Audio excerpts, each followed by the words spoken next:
closing deals to opening minds. This is the Mr. Deed Podcast. I'm Omar Andreasen, and we're about to get real about real estate, success, and the grit that it takes to build your best life.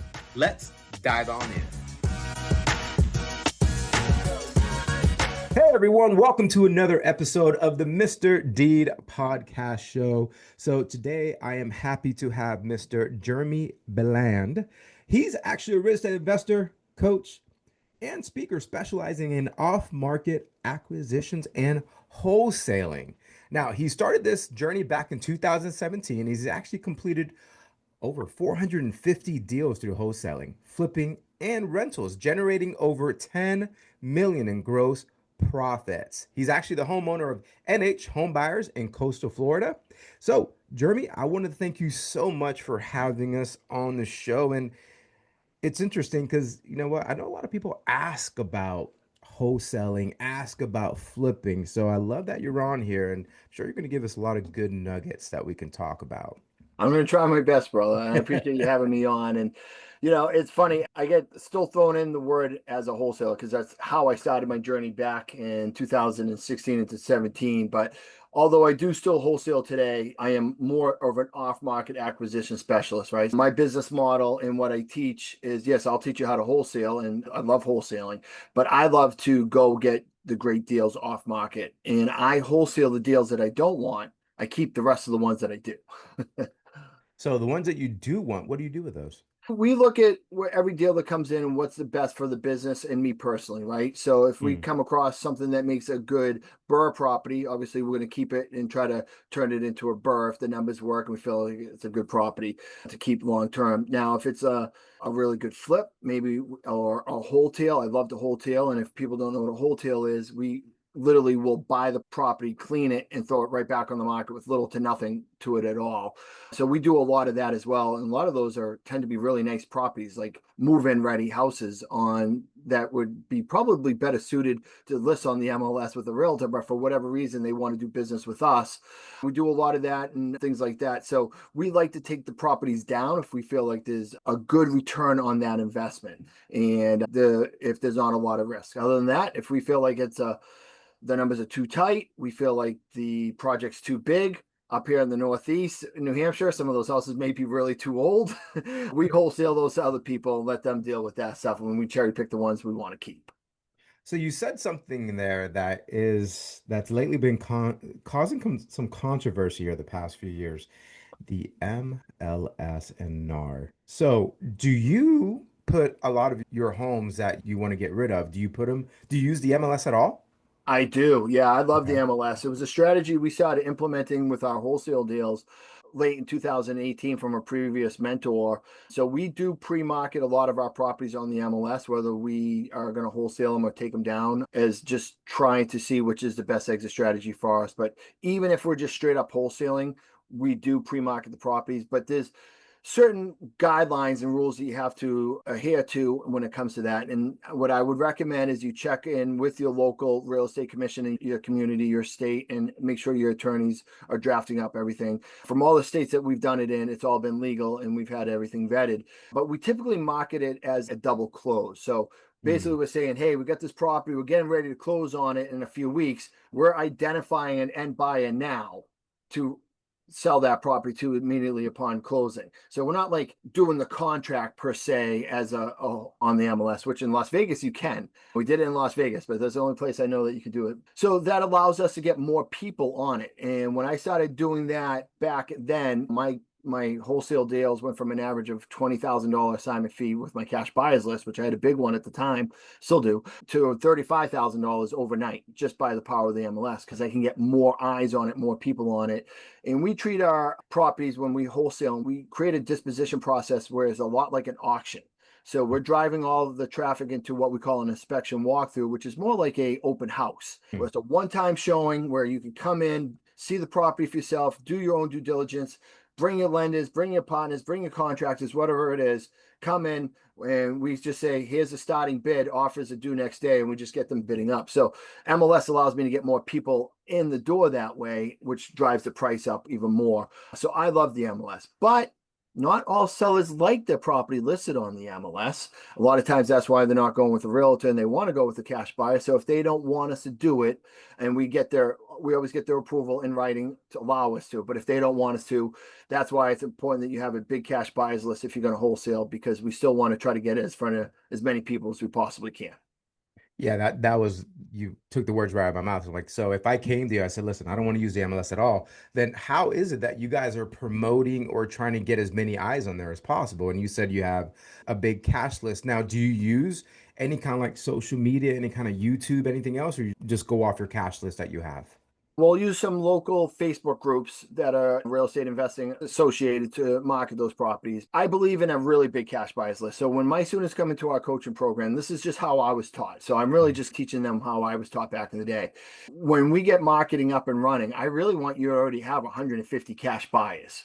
And the way the cash buyers work is it's an 80-20 rule. 20% of those cash buyers are going to buy 80% of your properties. The other 80%, maybe 20. Most of them are fake, looking for the perfect unicorn of a deal and everything else, right? And they have all this criteria. I don't worry about my cash buyers criteria. I don't care if they're into single families, multifamilies, yellow houses, pink houses, houses with sparkles, houses that swim. I don't really care what they want, right? It doesn't matter to me.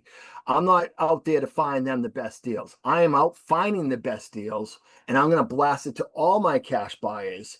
And all those cash buyers that have interest are going to come to the house. So it takes the pressure off of trying to build a CRM of, all right, cash. I have cash buyers that want to buy on this side of town or this type of property. And I don't only want 150 cash buyers. I want 1,500 cash buyers. I want 5,000 cash buyers. The cash buyers list is very fluid. Cash buyers come and go. And what's important about that is, one, I told you about our model of getting that open house, right? I want to get as many people into that open house as possible. That creates a scarcity mindset, creates competitiveness. It gets them overpaying for deals that I have, which is what I want. But also we come across deals that are unique for whatever reason. Now the motivation's there, the money's there, but it may be a town or a side of town or a type of house that most people just don't want. But if you have a large cash buyers list, chances are you're still going to find one or two people that'll be willing to take that deal off your hands, and so you can still make money off of it. I believe you should be spending as much time building your cash buyers list as you do trying to find deals to sell to them. No, that's great. And of course, if we have anybody that's listening to Wholesale, I mean, it sounds like, and you do coaching as well, right? So if somebody wants to be coached more on that side of the business, and then that's something that we will definitely put your contact details because you can help them, correct?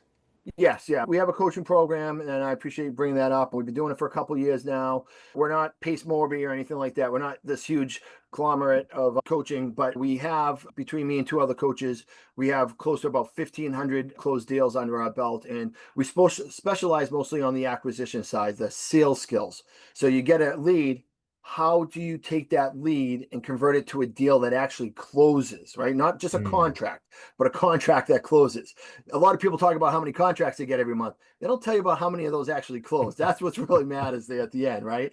So there's a lot of things that go into that, dealing with people who are distressed that you to get really good at. So the money in this business is really on the front end, finding the deals, negotiating those deals, communicating with those people through those problems and challenges to get those deals under contract. So that's what we focus on. But yes, I teach people how to find good deals, how to get them under contract for as low as possible. And then I'm going to teach you the different exit strategies to maximize revenue in the back end. Now, I love wholesaling in the beginning because it forces you to focus on finding the deals, right? I'm going to teach you how to wholesale, keep the business model simple, make money, but it's going to make you rinse and repeat, getting really good, getting the off-market deal, get better and better and better.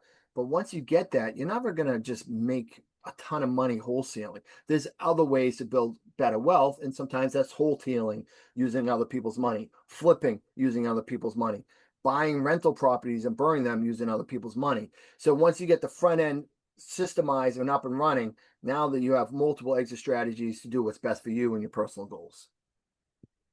I love that. Now, when it comes to, because obviously there's a formula, right? So you have to understand the ARV, the after repair value. So when it comes to wholesaling, is that pretty much the same formula that you have to use, or how does that Yeah. work?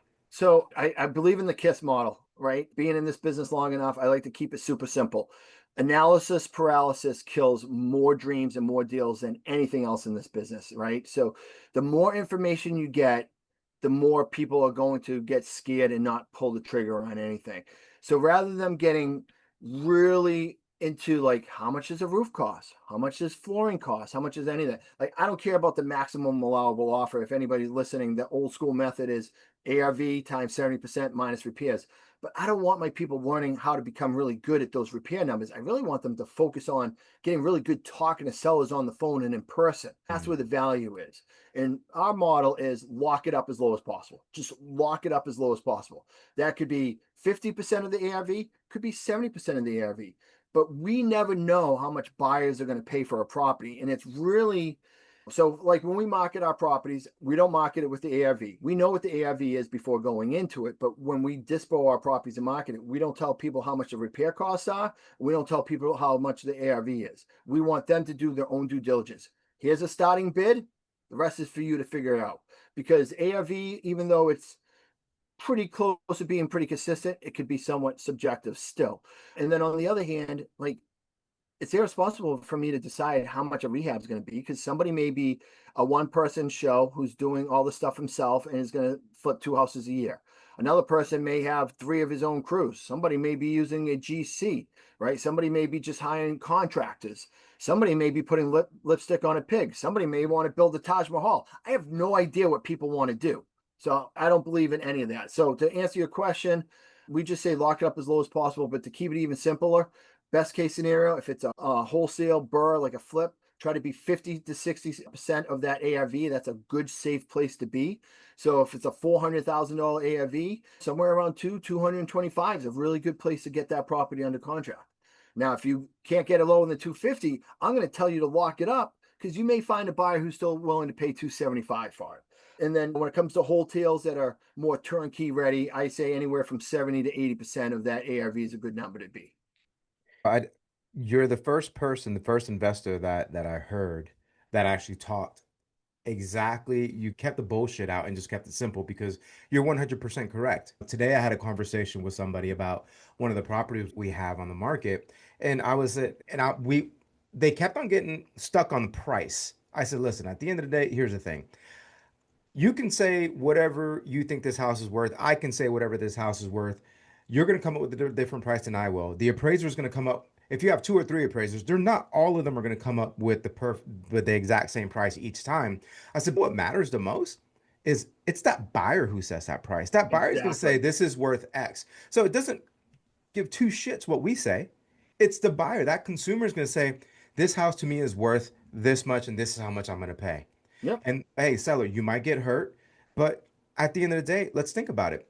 It's the buyer who sets everything up. It They're the is. one who control the market at the end of the day. Buyers always determine the market, and I couldn't agree with that more. And if you're trying to, a lot of people are worried, like, if I lock it up too high, what if I can't sell it? Typically, most of our contracts have $100 EMD. So worst case scenario, lose $100. But if you say, leave an appointment and be like, let me go back and crunch numbers and I'll send you an offer later. It's too late. You already lost the deal. 99% of the time you lost the deal. You want to lock it up there. But what if you do lock it up too high? The buyers are going to determine the price point in the market, right? To your point. So you may find a buyer that's willing to pay you more, or the buyers are going to say, hey, you got this up too locked up too high. We need to be at this. At least now you know what the price point is, and you can do one or two things. You can go back and renegotiate with the seller and still help them with the problems, so you can still make a little bit of money on it, or you just cancel the contract and let them figure out another way to go about it. But at the end of the day, you have everything to gain and nothing to lose. But it's always the buyers that determine the market. That's why, rather than you trying to figure out what the perfect price is, just lock it up, market it, let the buyers figure out if it's a good price for them or not. It makes it a lot simpler. 100%. So I'm going to say this. Some of our listeners don't know or understand what wholesaling is. Without you giving the whole house away, just give them if you can give them a little bit of an appetizer, leave them enough so that if they want to know more, they can call you directly for coaching. So can you get a little bit into that? Yeah, and I'm happy to give them all away for free anyway. It doesn't really matter. Wholesaling is really, as my coach used to say, it's the art of finding discounted off-market properties. But the reality is, technically, wholesaling, all it is, you have a purchase and sales agreement for 123 Main Street. That purchase and sales agreement is assignable. It means you can assign the rights for somebody to execute that contract via an assignment contract. So basically, I get a contract for 123 Main Street. I can assign those rights to somebody else, typically what we call a cash buyer in our business. And he's going to pay me 5, 10, 15, 20, 30, 50, $100,000 to have the right to exercise that contract. So I have the contract, I have the power. That's a wholesale deal. Awesome. Love it. And then how long typically do you tie up that contract? I've heard some people a month, I heard some people 3 weeks, but I guess it really depends on the seller, right? Yeah. So I'd like to talk on 2 points on this. I'm glad Go you ahead. brought this up. One, yes, you always got to do what's best for the seller. If the seller wants to be out in 2 weeks, you got to find a way to get it done in 2 weeks. If the seller wants 2 months, got to give them 2 months. And that may be keeping the property under contract or giving them a lease carryback. There's various options, but at the end of the day, you got to do what's best for the seller. Not in the real estate business as much as we are in the service business. We're here to help people out of tough situations. The contracts of houses are more of a commodity and the way we get paid. We're definitely in the people helping business. But one thing I will say is when you get a property under contract, if you cannot, and if this is just a standard situation where, the seller wants to be out in 30 days, if you can't find a buyer within 2 weeks, you need to cancel the contract. Mm. So it's my personal belief, you get a contract within 7 to 10 days, that property should be marketed for all your buyers to see. And within 2 weeks, that should be under agreement with an end buyer. If you are still scrambling to find an end buyer, you put yourself in a situation of really screwing with the seller. The seller may be thinking, hey, this deal is going to be moving forward. And the longer it goes on, and the longer you're misleading them, the more you could be hurting them. You're talking about people's livelihoods, right? They need this house to sell for various reasons to get to better situations, next steps in their lives.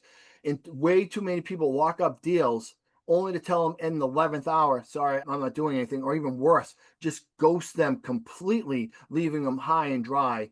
And that's why you see more and more regulation in this industry, because people doing stuff like that. Remember, you are affecting people's lives. So if you can't move a deal in 2 weeks, just give up and move on to the next deal. Just cancel it. Give them a chance to figure out another option. I love that. Now, these people that you're trying to help, do they usually own that property cash or is there a loan on it? Both. Some of them own it free and clear. A lot Mhm. of them have loans on it. But typically, we deal with people with distress of all natures. They could be behind on taxes. They could be in pre-foreclosure. They could just be a tired landlord who thought owning rental properties was the way to freedom. It could be somebody who is a hoarder and just needs to sell the house because they need to relocate. They could have inherited the house from a family member or through probate or something like that, and they don't want the house. It could be an older couple looking to downsize and has a lot of deferred maintenance. So it comes in a lot of different scenarios. There's plenty of opportunities out there for off-market deals of distress. They are an abundance. I will say, what we've seen here in my New England market over the last couple of years, our three driving motivations have been tired landlords, relocation, and inherited properties. Those have been our three driving motivations. Interesting. Okay. And how do you find these people? Do they come to you? Do you guys put ads on there? Marketing, right? You need to have marketing channels. If you're online and Facebook and people are saying you can just find stuff on Facebook Marketplace or Zillow and you can generate all these deals and be a wholesale millionaire for free, I'm sorry, it's likely not going to happen. You could also play the Powerball and be a billionaire, but very few people win, most don't. The same applies here. You have to set up marketing channels. You could do it through text messaging, cold calling, direct mail. You could do it through PPC, which is pay per click through Google. You could do pay per lead where they have services you can pay for leads, radio ads, TV ads, right? There's billboards, bandit signs. There's a lot of different ways to do it. They have different pros and cons.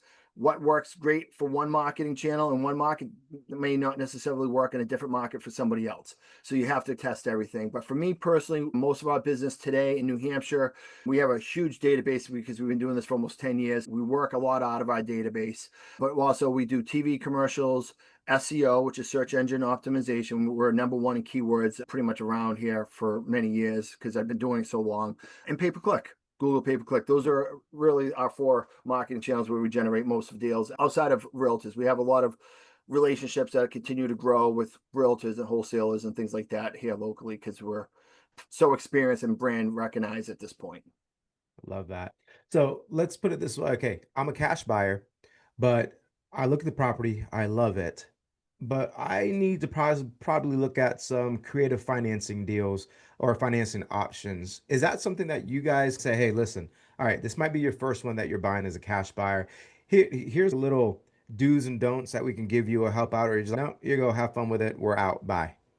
Yeah, more the latter. We're Okay. not into the creative financing game now. We use it as a tool in our tool belt. We do take properties over through some creative financing options and some sub twos and things like that, but only for a way to bridge a gap. A lot of times there may not be enough equity in the home for us to buy it cash.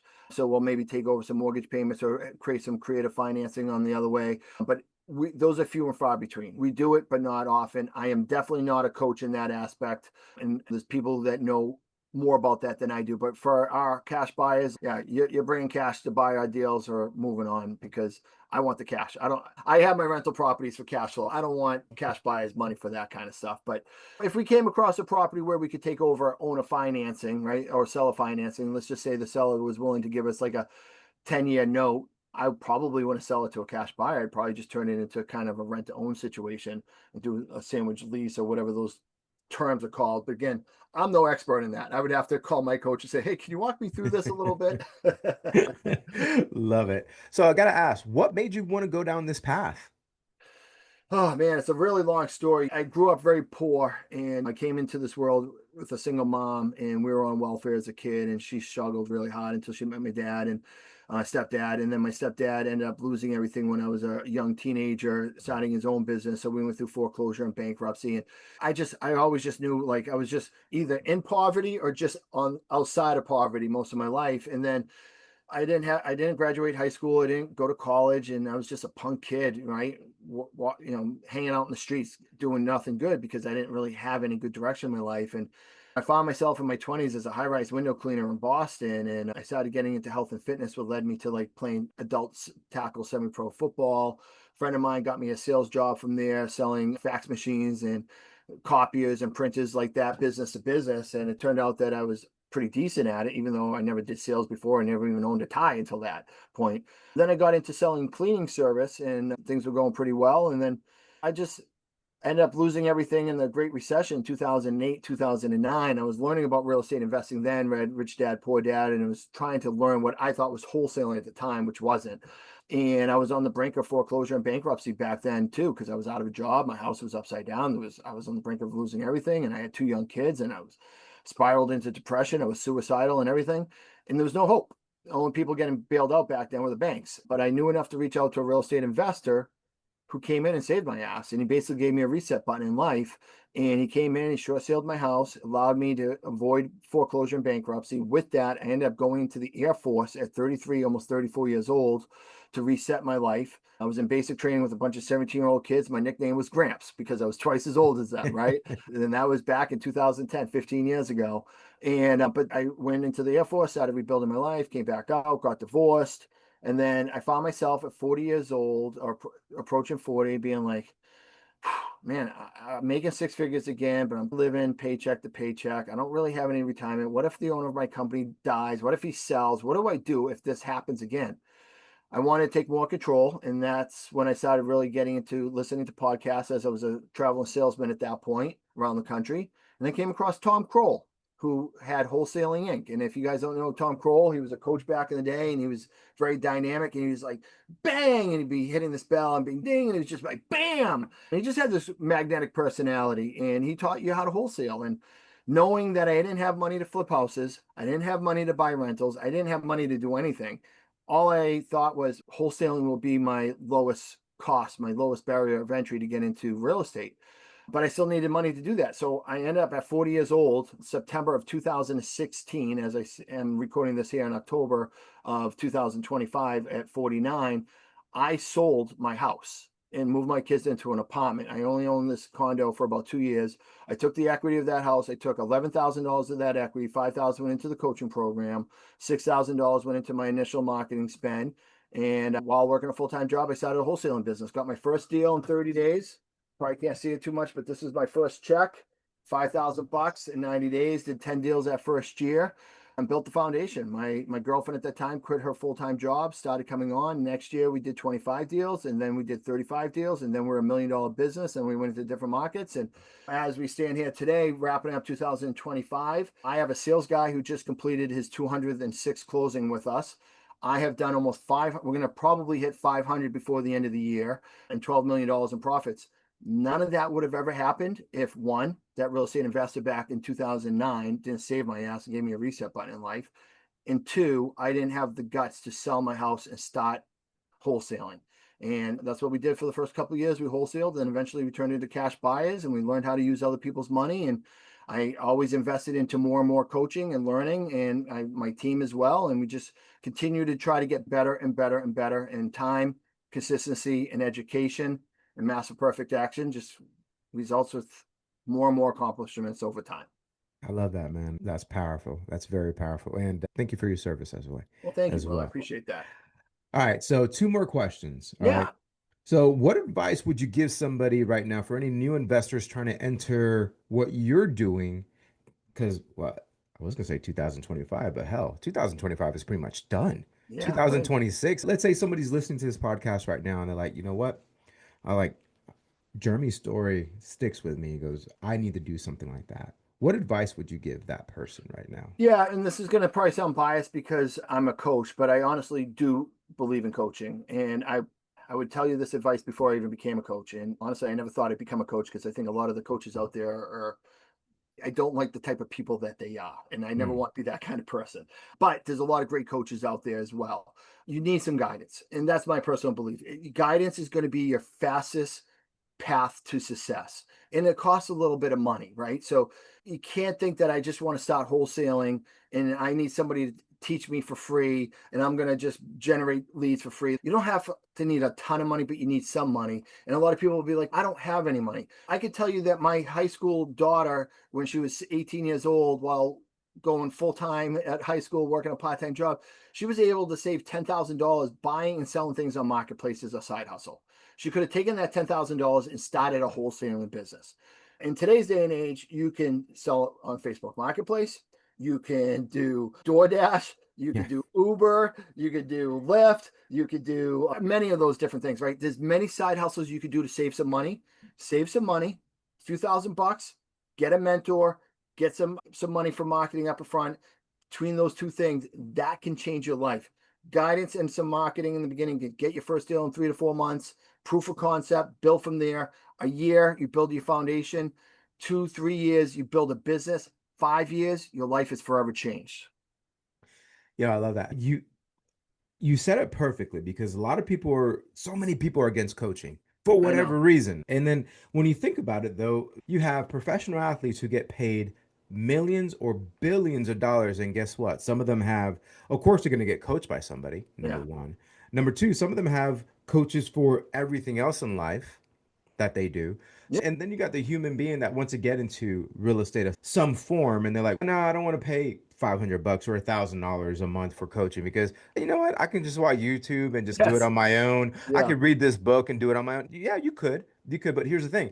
With the coaching, you could do it that way where it might take you a year or two, or with the coaching, you're going to go ahead and go fast track because that person has already done everything that you just spoke about. 100%.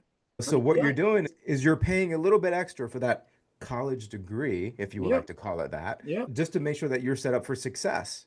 That's it, Yeah, it's right? funny. Most people have no problem spending $50,000 a year for a college degree they may never use, but spend a couple grand for coaching, they can't wrap their head around it. And you're right. The reason why I've had so much success, obviously, we've taken a lot of massive imperfect action, but I've invested $350,000 in ongoing training and coaching for myself and my team over the years. We're always investing in getting better. And you're right, professional athletes outside of the coaches for the sports that they're in have other coaches that they invest in. And those same people say, you don't need a coach. You can just learn on YouTube. Most of those people aren't doing deals. And if they're lucky, they do one deal in their first year, 2 deals in their first year. And they think, oh, you don't need a coach. But reality, the people getting coaching have already done 3, 4, 5, 6x amount of deals in that same amount of time. and making way more money. So yeah, I'm not sure why people have that mindset, but I had somebody on my podcast who's, I don't believe in coaching. And he was like, well, it took me like 12 months to get my first deal. I didn't give up. I'm like, dude, if you had coaching, you would have done 10 deals in that 12 months. But you Exactly. can't reason with the unreasonable. No, 100%. All right, last question. If Yes, you sir. could just leave one D behind, one action, mindset, or lesson for anybody listening today, what would that be? Massive imperfect action. You got to get educated. I believe in education. We just talked about that. But education means nothing if you don't take action. There's a lot of people that go to REIA after REIA and just absorb and never do anything because they're waiting for the perfect scenario, the perfect deal, the perfect moment, the perfect that. There's nothing perfect. You're going to take massive imperfect actions. You're going to make mistakes. You're going to screw up. But real estate's pretty forgiving. It really is. You can make a lot of mistakes and still come out on the positive side of things. And I would rather take action and learn as I go than the other way around. I believe heavily in education, but none of it matters more than taking action. Action always trumps education, in my opinion. 100%. So, Jeremy, how can people get a hold of you? You can find me on Facebook, Instagram, TikTok, YouTube, you name it, all the socials, Jeremy Beland, Beland, Jeremy Beland, or you can find me at REI Freedom, Real Estate Investing Freedom. We're all over the place. I provide a lot of great content. My expertise is teaching people how to acquire off-market deals. Love it. Guys, we're also going to put all of that on there to clickable for you and also in the show notes. So don't worry about it, it's all there. So we'll make sure you'll be able to get a hold of Jeremy. Jeremy, thank you so much for your time. Guys, listen, thank you so much for listening to the Mr. D podcast show. Hopefully you learned something. And if you didn't, you better call Jeremy because he will teach you how to wholesale and how to become a real estate expert when it comes to investing.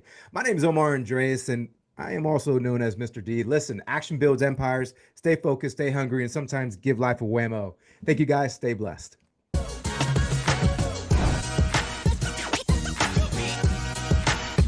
This is Omar Andreasen signing off and reminding you that success in real estate and in life is built one deed at a time.